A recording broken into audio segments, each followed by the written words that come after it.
Kalau kita bahas tentang dunia pemasaran, itu berarti kita akan melihat bahwa dunia pasar itu merupakan suatu tempat di mana pembeli dan penjual itu melakukan transaksi. Jadi adanya seller yang menawarkan produknya, terus ada konsumen yang akan membeli barangnya. Nah, kalau andaikan kebutuhan si penjual dan pembeli ini sama, atau sesuai dengan keadaan barang yang ada dengan harga yang normal, saat itulah terjadinya keseimbangan pasar. Nah, keseimbangan yang terjadi pada pasar itu sangat penting terjadi guna mendapatkan kurva permintaan penawaran berjalan dengan normal. Jika terjadi keseimbangan, maka kurva yang ada pun tidak seimbang. Jika tidak terjadi keseimbangan, maksudnya, maka kurva pun tidak seimbang. Harga dan permintaan pasar bisa menjadi terlalu naik atau bisa juga menjadi menurun drastis. Nah, konsumen dan produsen ini bereaksi terhadap memiliki reaksi yang berbeda terhadap perubahan harga. Jadi harga yang lebih tinggi cenderung mengurangi permintaan sambil mendorong penawaran, dan harga yang lebih rendah meningkatkan permintaan sambil mengecilkan pasokan. Jadi contoh-contoh sederhana saja, kalau kita di pasar misalnya beli kangkung, terus kemudian penjual dengan harga 3 ikat 10.000. Nah, kita akan menawar, bisa nggak kalau 5 ikat 10.000. Nah, itu di situ adanya penawaran atau permintaan. Nah, keseimbangan terjadi itu jika si penjual itu sepakat dengan harga yang ditawarkan atau jumlah yang ditawarkan oleh konsumen. Keseimbangan pasar itu bahasa lainnya adalah equilibrium. Jadi dalam bisnis dan ekonomi, matematika bisnis dan ekonomi itu kita bisa menyebutkan keseimbangan pasar dengan sebutan equilibrium. Jadi keseimbangan pasar adalah keadaan yang menunjukkan baik konsumen maupun produsen telah menyetujui harga suatu barang, yaitu harga yang konsumen bersedia membeli untuk sejumlah barang sama dengan harga yang produsen bersedia menjual untuk sejumlah barang tersebut. Untuk penggambaran kurva pun kita akan melihat seperti ini. Untuk keseimbangan pasar yang terjadi di mana harga equilibrium itu sama dengan jumlah barang equilibrium, baik yang diminta atau yang ditawarkan sama dengan harga yang diminta atau harga yang ditawarkan oleh produsen maupun konsumen. Contohnya, fungsi permintaan dan penawaran dari suatu barang ditunjukkan oleh persamaan berikut. Untuk permintaan, seperti yang sudah kita nonton pada video yang lalu, bahwa permintaan itu simbolnya adalah D, yang artinya demand. Jadi persamaannya adalah Q sama dengan 6 kurang 0,75P. Sedangkan S ini adalah supply atau penawaran dengan dengan persamaan Q sama dengan min 5 tambah 2P. Nah, pertanyaannya adalah berapa harga dan jumlah keseimbangan pasar, dan berikutnya tunjukkan secara geometri atau keseimbangan pasar tersebut atau grafik ya, kurvanya. Nah, untuk syarat keseimbangan pasar itu kita sebut dengan persamaan demand itu harus sama dengan supply. Jadi D sama dengan S. Nah, persamaannya itu tadi kan Q sama dengan 6 kurang 0,75P dan penawarannya adalah min 5 tambah 2P. Sehingga saat QD atau jumlah barang yang ditawarkan dengan jumlah barang yang diminta itu sama, maka persamaannya akan menjadi 6 kurang 0,75P sama dengan min 5 tambah 2P. Ini min 0,75P kurang pindah ruas yang persamaan yang parameternya P kita pindahkan ke sisi sebelah kiri biar sama, terus yang konstan kita pindahkan ke sisi sebelah kanan. Jadi yang positifnya 6 menjadi min 6 dan yang positif 2P menjadi min 2P. Kita dapatkan min 2,75P sama dengan min 11. Min 5 kurang 6 berarti min 11. P sama dengan min 11 dibagi min 2,75. Jadi dapatnya adalah 4. Nah, untuk memperoleh nilai Q, maka substitusikan nilai P sama dengan 4 ke dalam salah satu persamaan permintaan atau penawaran. Sehingga kita akan coba masukkan ke persamaan permintaan. Jadi Q sama dengan 6 kurang 0,75P. Jika P-nya 4, maka 6 kurang 0,75 kali 4 dapatnya 6 kurang 3, karena 0,75 dikali 4 dapatnya 3. 6 kurang 3 dapatnya 3, jadi Q-nya adalah 3. Jadi harga dan jumlah kuantitas keseimbangannya adalah 3, kuantitasnya 3 dan harganya 4, atau equilibrium 3,4. 3 dan 4 ya. Jadi koma di sini tulisan ini bukan mengartikan bahwa dia adalah desimal, melainkan 3 ini adalah Q dan 4 ini adalah P. Berarti equilibrium terjadi saat jumlah barang yang diminta maupun ditawarkan sebanyak 3 dengan harga dan yang diminta maupun ditawarkan sebanyak 4. Nah, berikutnya, bagaimana kalau kita menunjukkan ke kurvanya? Maka langkah pertama sama seperti video-video yang lalu, yaitu kita akan mencari untuk persamaan pertama ya, untuk persamaan permintaan. Jika P-nya 0, maka Q-nya adalah 6. Kenapa 6? Karena min 0,75 kali 0 itu hasilnya 0. Jadi 6 kurang 0 berarti 6. Jadi titik potong yang pertama adalah 6,0. Terus jika Q-nya sama dengan 0, maka titik potongnya adalah 0,8. Karena di sini Q-nya 0, berarti 0 sama dengan 6 kurang 0,75P. Nah, ini yang parameternya P pindahkan ke sisi sebelah kiri, jadinya positif, yaitu 0,75P sama dengan 6. P sama dengan 6 bagi 0,75 dapatnya ada 8. Jadi jika Q-nya 0, maka P-nya 8. Nah, untuk gambar kurva permintaan yaitu ini. Jika Q-nya 0, ini. Jika Q-nya 0, maka P-nya adalah 8. Berarti titik potongnya adalah 0,8.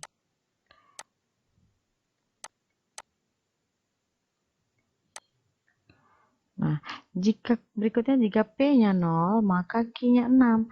Berarti Q-nya 6, P-nya 0. Maka ini adalah titik potongnya. Titik potong 6,0. Nah, berikutnya untuk fungsi penawaran. Q sama dengan min 5 tambah 2P.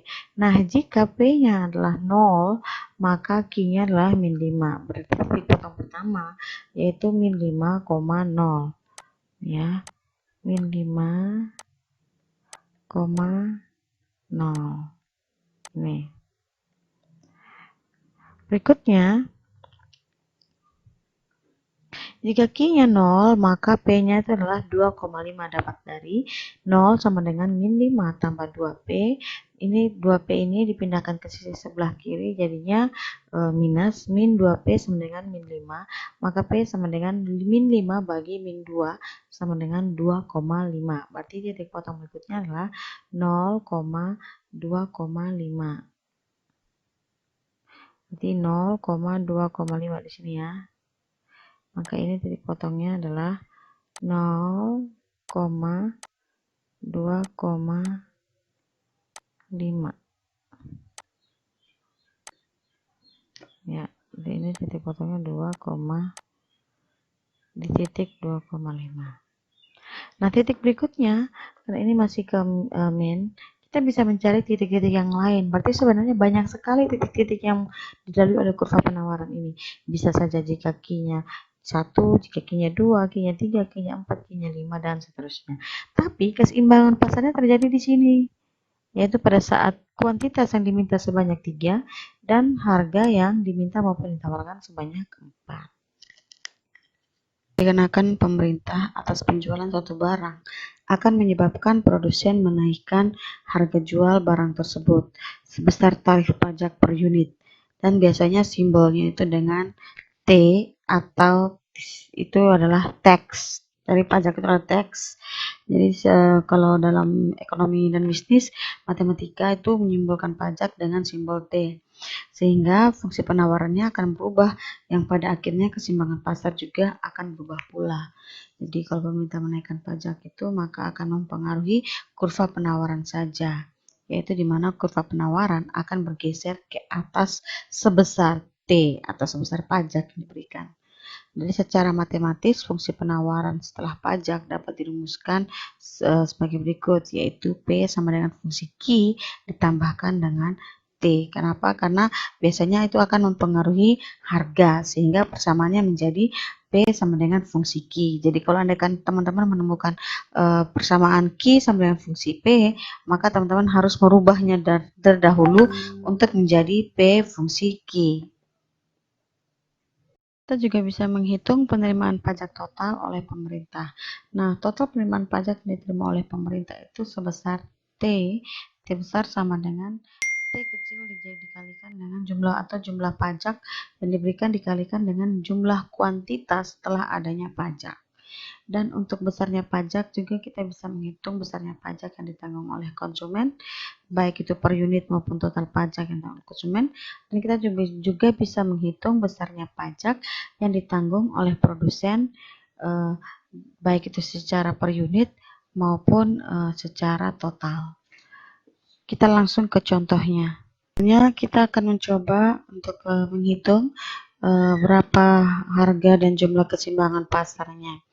Nah, contohnya untuk fungsi permintaan suatu produk ditunjukkan dengan persamaan P sama dengan 15 kurang Q, dan fungsi penawarannya adalah P sama dengan 0,5 Q tambah 3. Nah, bagaimana kondisinya sebelum dikenakan pajak? Nah, keseimbangan seperti yang sudah ketahui, keseimbangan itu adalah permintaan sama dengan penawaran. Jadi terjadinya keseimbangan pasar saat yang ditawarkan sama dengan yang diminta. Nah, jadi persamaan matematikanya adalah permintaan atau demand sama dengan supply, yaitu 15 kurang Q sama dengan 0,5 Q tambah 3. Pindah ruas 0,5 Q, sisi parameter Q dipindahkan ke sisi sebelah kiri sama dengan konstantanya 3 kurang 15, berarti min Q kurang 0,5 Q dapatnya min 1,5 Q sama dengan 3 kurang 15 dapatnya min 12. Jadi Q yang kita peroleh adalah 8. Kemudian substitusikan ke salah satu persamaan, baik persamaan permintaan maupun persamaan penawaran.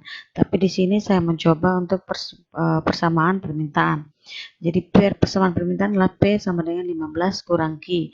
Sehingga 15 kurang Q-nya 8, berarti 15 kurang 8, dapatnya 7. Jadi kondisi equilibrium awalnya adalah 8,7 atau pada saat kuantitas yang diminta maupun ditawarkan sama dengan 8, dengan harga yang ditawarkan atau yang diminta sebanyak 7. Berikutnya, beberapa keseimbangan saat setelah pemerintah mengenakan pajak. Nah, pajak itu sekali lagi akan mempengaruhi penawaran.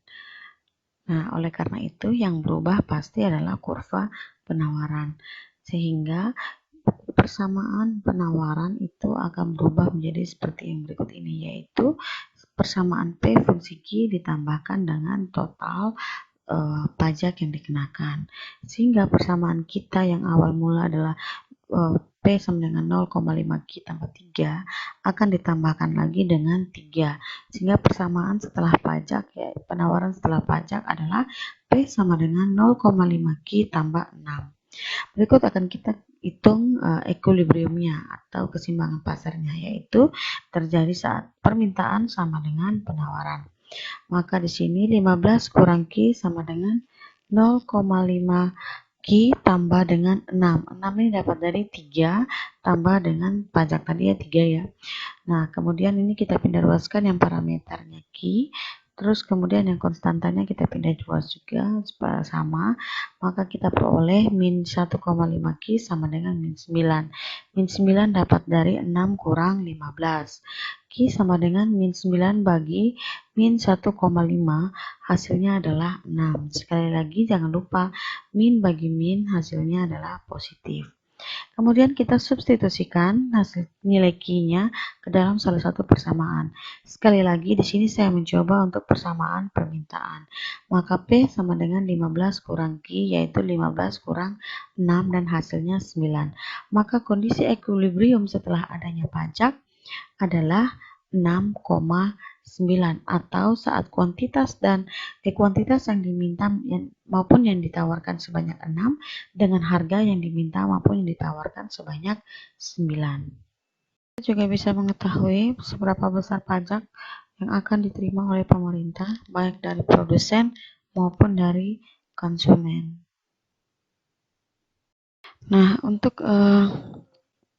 besarnya pajak yang diterima pemerintah itu rumusnya adalah berapa besarnya pajak yang diberikan oleh pemerintah dikali dengan total kuantitas setelah adanya pajak. Nah, besar pajaknya itu adalah 3 yang diberikan oleh pemerintah, sedangkan besarnya kuantitas setelah adanya pajak adalah 6.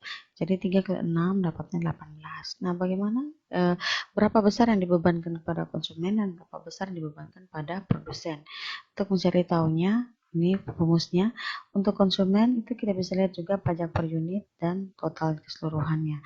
Untuk pajak per unit sendiri itu dirumuskan dengan berapa besarnya harga setelah pajak dikurangkan dengan harga sebelum adanya pajak. Jadi dapatnya 9 kurang 7. Jadi besarnya pajak yang per unit yang dibebankan pada konsumen adalah sebanyak 2. Sedangkan untuk totalnya dikalikan 2 dikalikan dengan jumlah kuantitas keseluruhan adalah 6, berarti 2 kali 6 jadi 12. Jadi pajak yang dibebankan oleh konsumen per unit sebanyak 2 dengan total kuantitas 6, maka total pajak yang dibebankan pada konsumen adalah 12.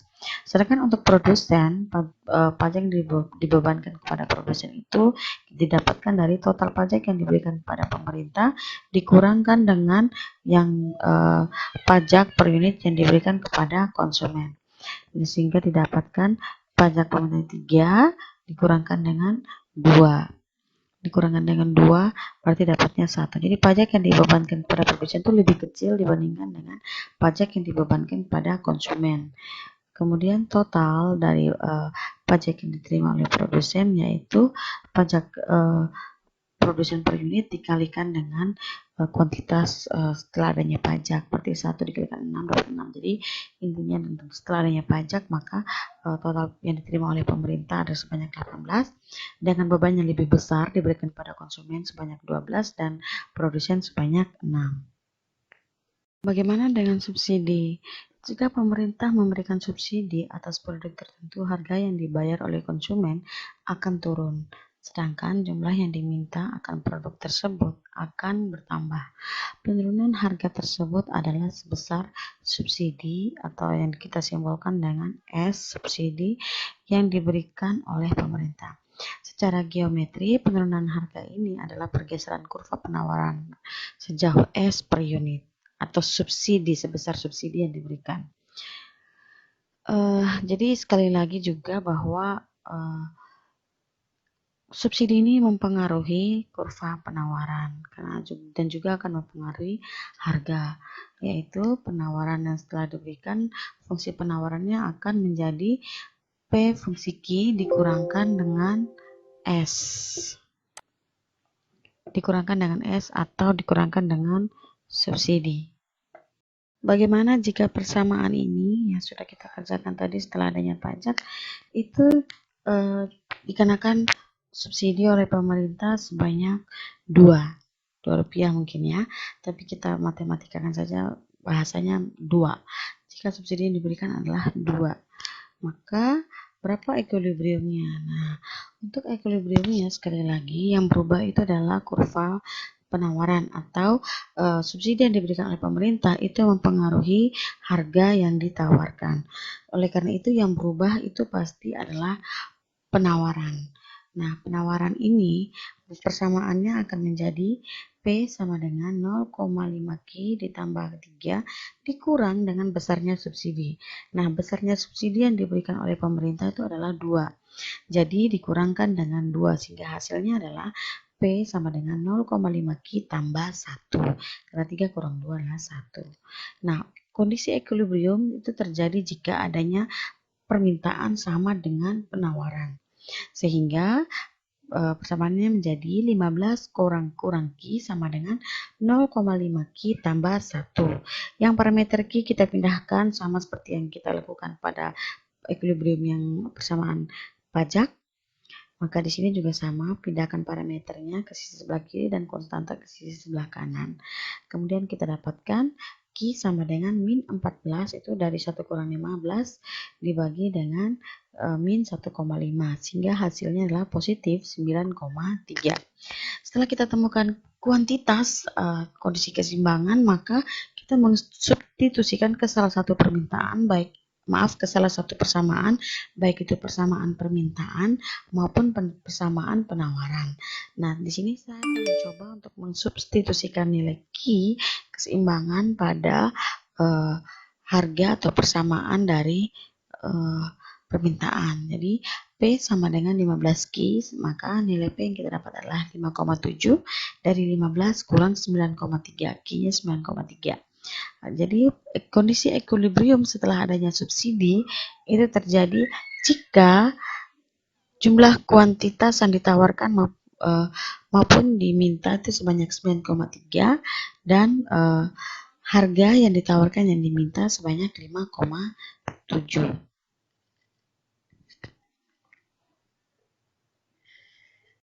Nah, untuk besarnya subsidi yang diberikan oleh pemerintah itu didapatkan dari besarnya subsidi dikalikan dengan jumlah kuantitas dan jumlah kuantitas yang diminta maupun ditawarkan setelah adanya subsidi. Jadi itu kuantitas keseimbangan.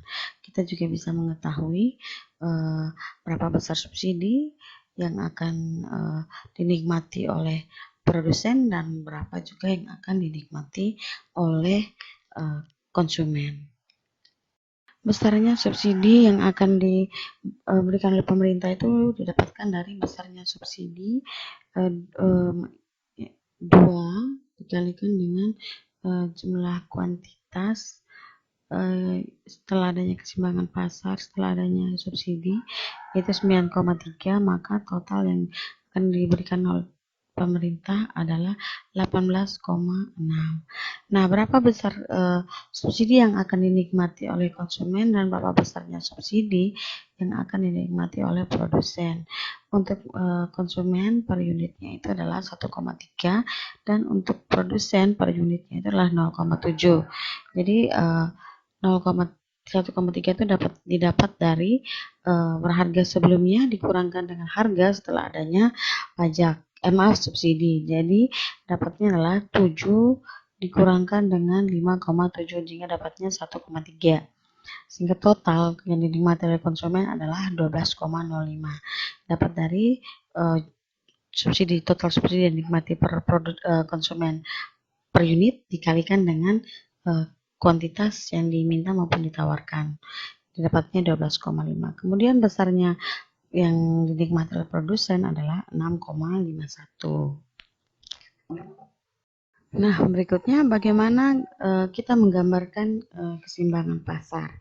Nah, kita akan pertama mencoba untuk menggambar keseimbangan pasar sebelum adanya pajak dan subsidi. Nah, langkah yang pertama adalah sama seperti yang kita lakukan yang lalu, yaitu kita mencari titik potongnya. Yang pertama kita akan mencoba untuk kurva permintaan. Permintaan fungsinya adalah persamaan adalah P sama dengan 15 kurang Q. Jika Q-nya 0, maka P-nya 15. Berarti 15 kurang 0 kan 15. Sehingga titik potong pertama adalah 0,15. Nah, jika P-nya 0, maka 0 sama dengan 15 kurang min Q. Parameter Q pindahkan ke sebelah menjadi nilainya menjadi positif. Jadi Q sama dengan 15. Titik potong kedua adalah 15,0. Berikutnya untuk kurva penawaran. Penawaran itu persamaannya adalah P sama dengan 0,5 Q tambah 3. Jika Q-nya 0, maka P-nya pasti 3. Karena kalau 0,5 kali 0 ya hasilnya 0. Tambah 3, 3. Berarti titik potong berikutnya adalah 0,3. Jika P yang sama dengan 0, maka 0 sama dengan 0,5 Q tambah 3. Parameter Q sekali lagi pindahkan ke sebelah kiri, jadinya min 0,3 Q sama dengan, min 0,5 Q sama dengan 3. Sehingga didapatkan Q sama dengan 6. Berarti titik potong berikutnya adalah min 6,0. Min ya, karena positif bagi min hasilnya min. Nah, karena di sini titik potongnya itu minus, maka saya akan mencoba untuk mengasumsikan jika titik potongnya melalui titik-titik lainnya. Saya akan mencoba dengan 10 yang nilainya positif. Sehingga dengan Q 10 maka saya peroleh P-nya adalah 8, yaitu 0,5 kali 10 dapat 5, ditambahkan 3 sehingga hasilnya adalah 8. Maka titik potong berikutnya adalah 10,8. Jika digambarkan akan menjadi seperti ini. Jadi titik potong pertama 0,15, 0,15 dan 15,0. Ini ya.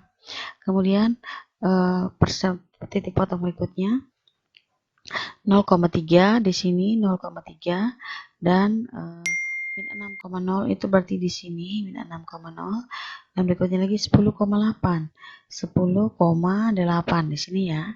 Berarti intinya adalah kurva penawaran maupun kurva permintaan ini dilalui oleh titik-titik tertentu sebanyak apapun gitu ya.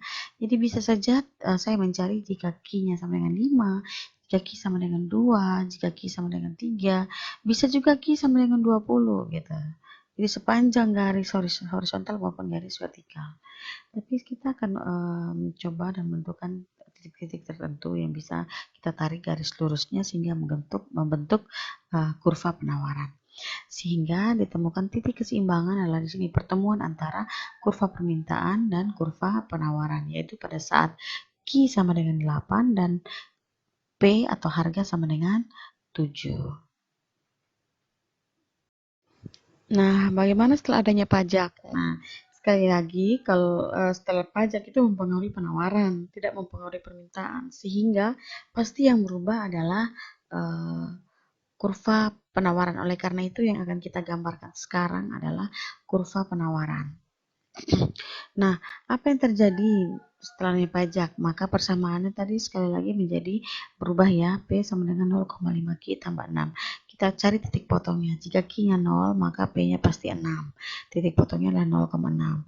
Jika P-nya sama dengan 0, maka 0 sama dengan 0,5 Q tambah 6. Sekali lagi pindah ruaskan parameter Q, sehingga Q kita dapatkan 12, min 12. Jadi titik potong berikutnya adalah min 12,0. Nah, sekali lagi saya katakan bahwa kurva penawaran maupun permintaan itu melalui titik-titik sepanjang garis horizontal maupun garis vertikal. Sehingga saya mengasumsikan, asumsi adalah perumpamaan. Jadi saya mengasumsikan jika Q itu dilalui pada titik 10, maka berapa P-nya?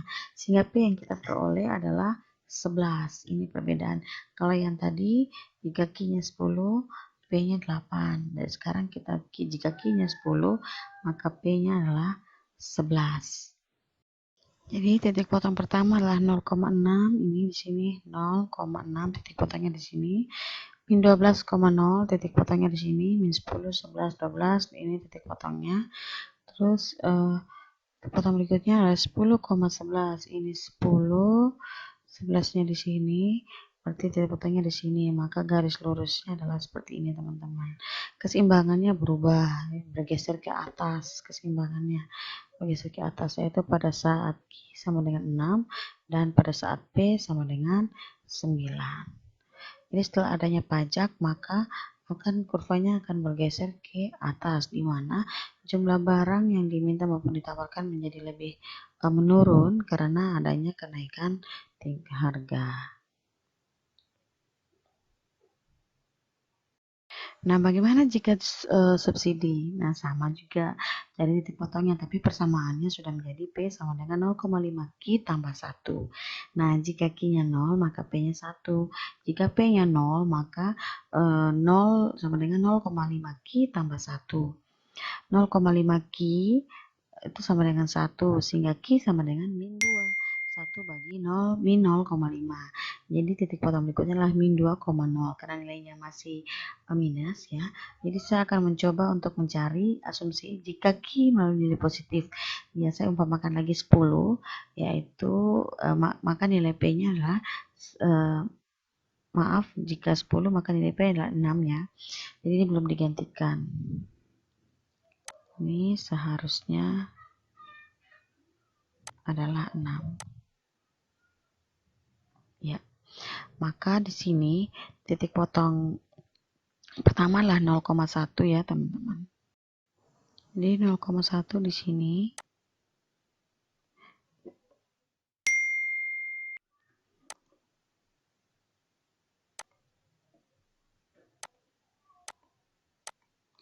Terus dari potong berikutnya min 2,0 di sini. Dari potong berikutnya 10,6. Ini 10, 6-nya di sini. Jadi ditarik garis lurus, hasilnya akan menjadi seperti ini. Nah, yang terjadi dengan setelah adanya subsidi, maka kurva penawarannya akan bergeser ke bawah atau bergeser ke bawah ya, dari kurva penawarannya sebelum adanya pajak dan subsidi. Yang terjadi adalah dengan adanya subsidi, maka jumlah barang yang diminta maupun ditawarkan akan bertambah. Kenapa? Karena terjadinya penurunan harga. Jadi yang awalnya itu 7 menjadi 5,7, dan yang awalnya itu 8, kuantitasnya 8 ya, akan berubah meningkat menjadi 9,3. Jadi dengan adanya subsidi akan menaikkan harga, akan menurunkan harga dan menaikkan jumlah barang yang diminta maupun ditawarkan. Dengan adanya pajak, maka akan menaikkan harga dan akan menurunkan jumlah barang yang ditawarkan maupun yang diminta. Sekian penjelasan tentang keseimbangan pasar dan pengaruhnya setelah adanya pajak dan subsidi. Semoga penjelasan ini bisa membuat teman-teman mengerti dan bisa membuat teman-teman mampu menjawab soal-soal latihan. Oke, semangat belajar dan terima kasih.